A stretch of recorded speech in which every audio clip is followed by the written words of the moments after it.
O apóstolo Paulo, e aqui eu quero pegar a Bíblia mais uma vez, ele escreveu as joias mais preciosas que o planeta Terra tem lido, que são as cartas paulinas. Bem, você já observou que eu sou apaixonado por tudo aqui no Novo Testamento e em toda a Bíblia, é claro. Mas as cartas paulinas, elas têm um cunho muito especial no meu coração. E algumas delas de uma forma magistral, como é o caso de Romanos. Então, quando você vem para as Escrituras, o primeiro capítulo você vê de Romanos. Paulo, servo. Puxa, Paulo, servo. E depois, Paulo, servo, chamado. Servo de Jesus Cristo, chamado para ser. Veja que é um chamado para ser. A gente gostaria de pensar, ele foi chamado para pregar. Não, ele foi chamado para ser. Ser o quê? Ser apóstolo. Foi o quê? Separado pelo Evangelho. Então, tudo isso está ligado a todo o panorama do Antigo Testamento, porque diz, o qual foi por Deus outrora prometido por intermédio dos profetas, panorama bíblico, veja, pelos profetas nas Escrituras. Panorama do Antigo e do Novo Testamento, é aqui que começa Paulo. Então, aqui me chama a atenção o seguinte: as cartas paulinas. Paulo revela as epístolas com a alma totalmente cristocêntrica. Você vai ver em toda a carta de Paulo a cristocentricidade. Por quê? Porque para ele o viver é Cristo. E para ele o morrer é lucro. Por que é lucro? Porque viver é Cristo. Ele diz assim, eu vivo na fé do Filho de Deus. Eu vivo pela fé no Filho de Deus.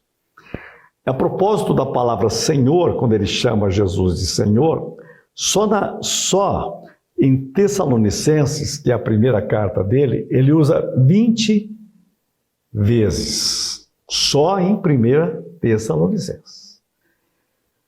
Veja, alguém poderia afirmar, né? Aqui está, nunca a sonda do dogma descera tão fundo e nem subiram tão alto as asas da adoração.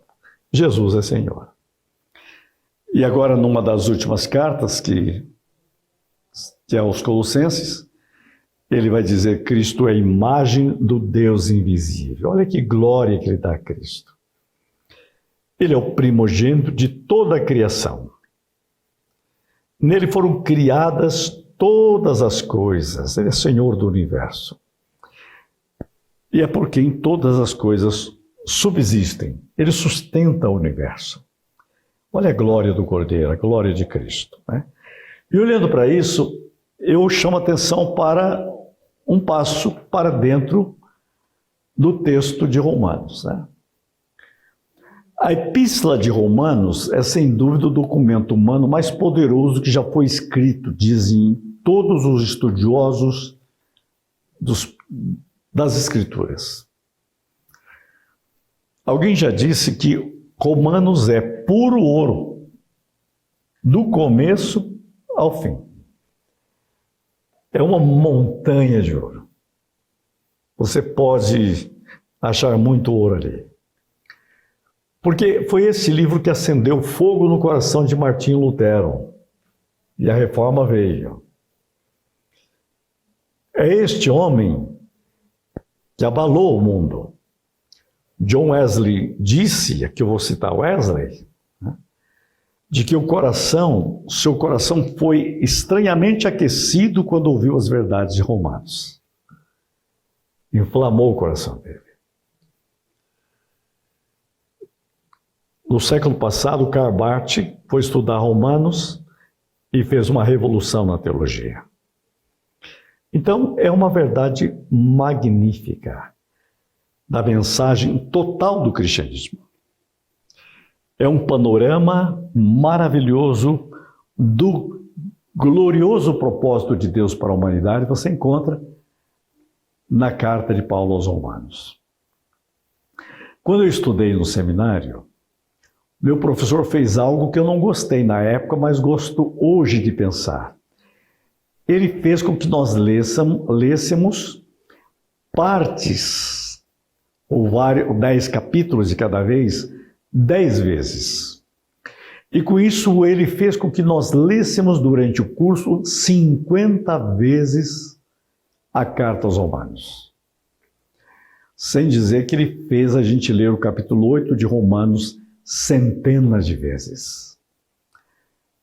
Tem sido, e é para mim, um dos cursos mais inesquecíveis da minha vida. Eu quero convidar você a esse desafio. Que tal você ler Romanos 50 vezes? Eu tenho certeza de alguma coisa surpreendente. Você será mudado para sempre. E essa mudança ecoará na sua vida por toda a eternidade. Leia Romanos.